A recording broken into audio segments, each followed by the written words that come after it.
invite Sadhvi Bhagwatiji Saraswati to join us and share her keynote with all of us. Ma'am, please welcome.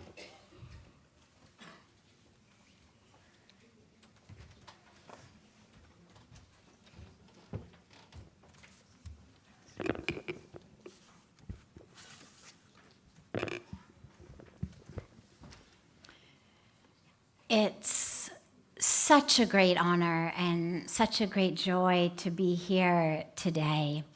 Yesterday, we had the wonderful honor of having a very large program with His Holiness the Dalai Lama and so many revered saints. And we had a special menstrual hygiene management booth. I won't go into all the details of that program. It's a program that we did up at the Gandhi Ashram at Kingsway Camp in honor of the 150th birthday of Mahatma Gandhiji.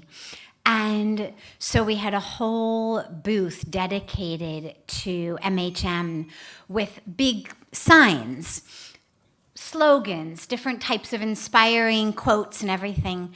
And we actually got His Holiness to come and to hold signs. So I actually have this beautiful photograph that now I'm wishing I had sent to somebody in advance that they could put up and share with you all, of His Holiness with a sign that says, "I vow to end the stigma around menstruation. What about you?" So when we're now at a time where we're reaching to that level of awareness and acceptance, for me, it's super exciting. For the transformation that we need to take place around MHM, there's two different aspects. One aspect is the infrastructure. And as Archanaji mentioned so beautifully, our honorable government, led by the Honorable Prime Minister Shri Modi ji, is doing such truly outstanding and unprecedented work around first ending open defecation and extending into menstrual hygiene management programs. And it's been extraordinary.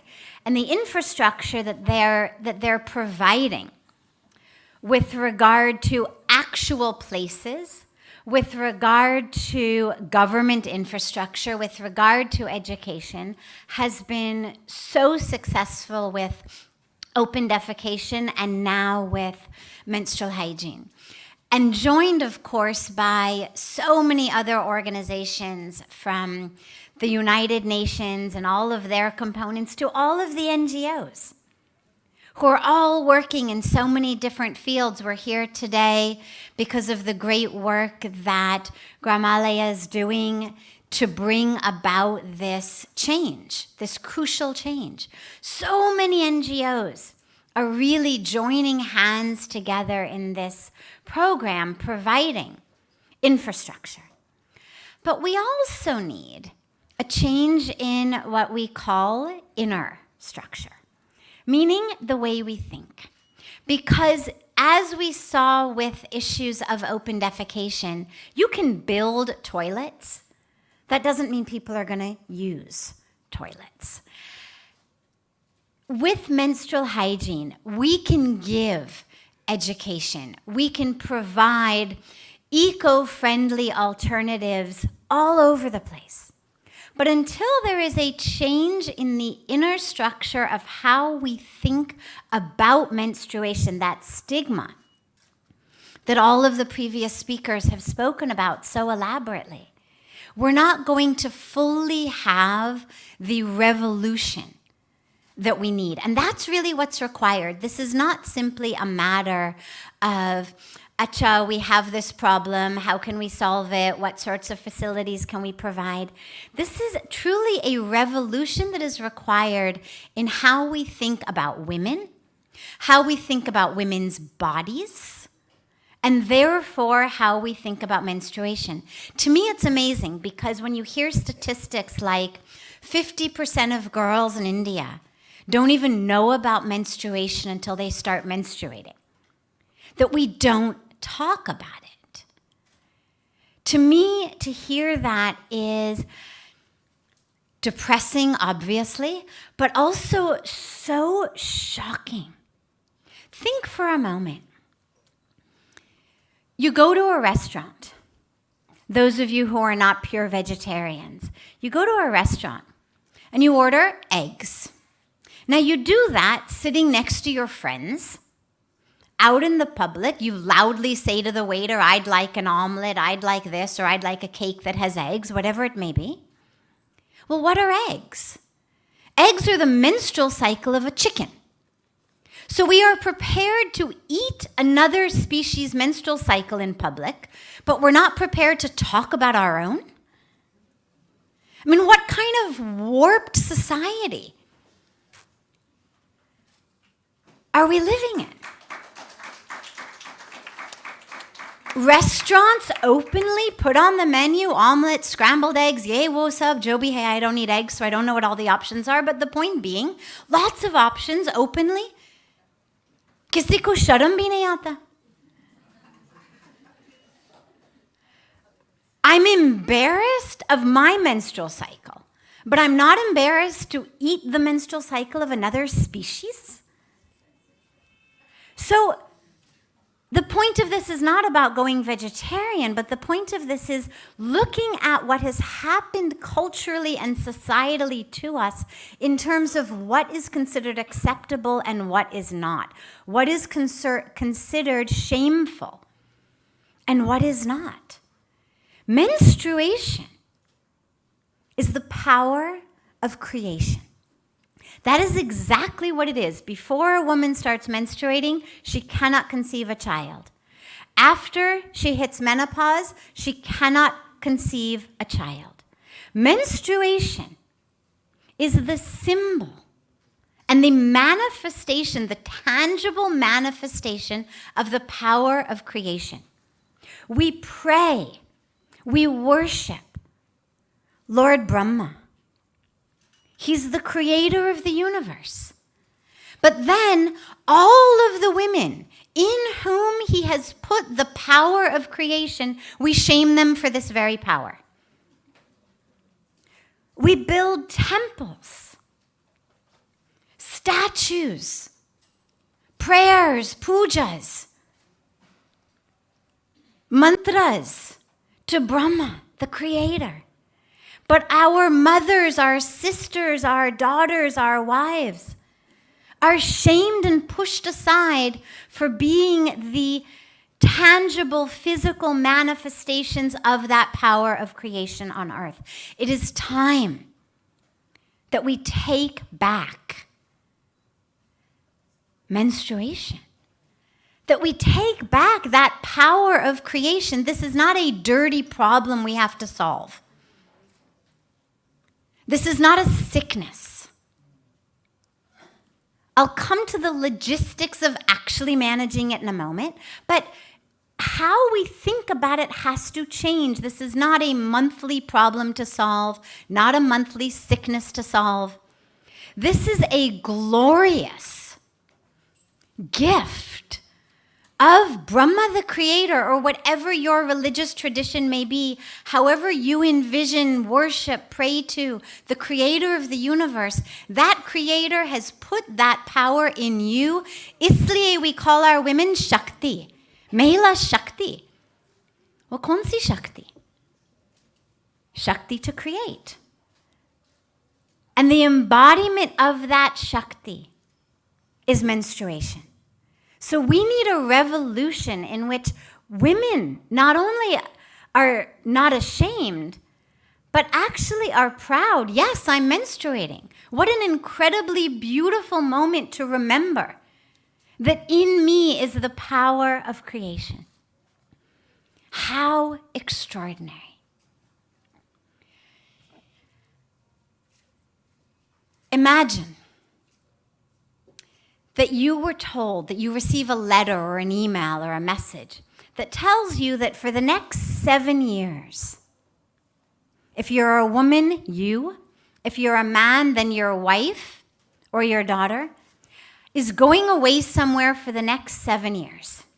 Okay? Now, you'd want to make sure that where they're going is safe. Naturally, the first question would be, "Kahan ja rahi ho?" Where are you taking my wife? Where are you taking my daughter? Where are you taking my mother? Mujhe kahan jana? Where do I have to go? We would want to do a lot of research about it.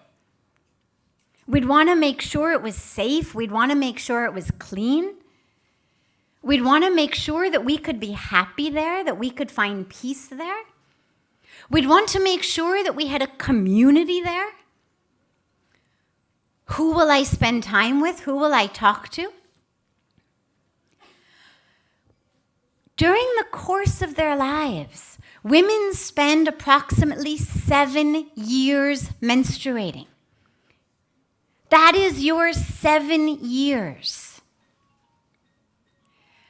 But the same amount of time and attention and care that you would spend planning, thinking, if somebody were whisking you off for 7 years somewhere, if someone were whisking off your daughter or your wife or your mother for 7 years, can we put a little bit of that time and attention into thinking about how to make those 7 years of our lives safe, clean, peaceful, joyful, in a community?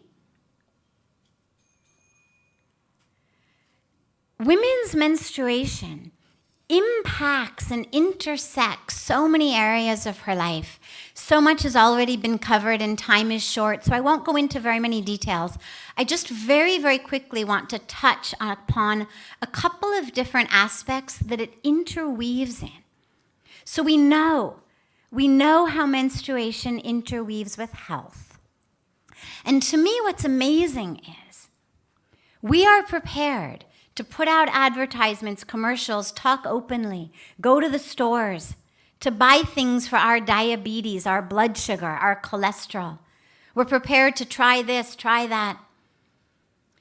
Sitting in public, nahi mujhe nahi khana, mera sugar hai. Somebody says, have a laddu. No, I have, my sugar is high. We are prepared to take care of our digestive health. Nobody has embarrassment, digestive issues, endocrine issues, issues of diabetes, issues of blood pressure, issues of cholesterol, anything else. And that's why we're able to work with these in such a way that people even having high blood pressure, high cholesterol, diabetes are able to live functional, healthy, happy lives in society. They don't have to stay home because it's the only place they can make Loki juice. Right? I mean, can you imagine if everybody who had diabetes couldn't leave their home because they couldn't get Loki juice outside the house? We've created a society where whatever we are struggling with in our physical bodies, we're able to accommodate in the world outside. But when we just heard that 70% of reproductive illnesses are caused by poor menstrual hygiene, we need to commit ourselves, not just try, but commit ourselves to ensuring that the same way that diabetes and blood pressure and cholesterol do not make people have to stay at home, in the same way menstruation is not something that has to make people stay at home. Education. We know that about 23 million girls drop out of school due to the inability to take care of themselves during their menstrual cycles. I've heard statistics ranging from 23% to 50%. Even if you take the low end, call it 23%. It's a staggeringly depressing statistic. When we talk about beti bachao, beti padhao, well, kaise padhaoge? If she doesn't show up in school, how are you going to teach her? We can build beautiful computer centers. We can build beautiful free English medium schools. I mean, give whatever we think in our society is considered the highest, the best of education, build it.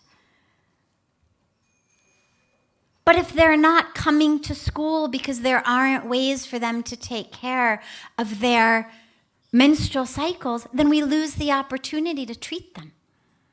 So we must ensure, everyone working in education must ensure that the facilities at the schools are clean, are private, are there.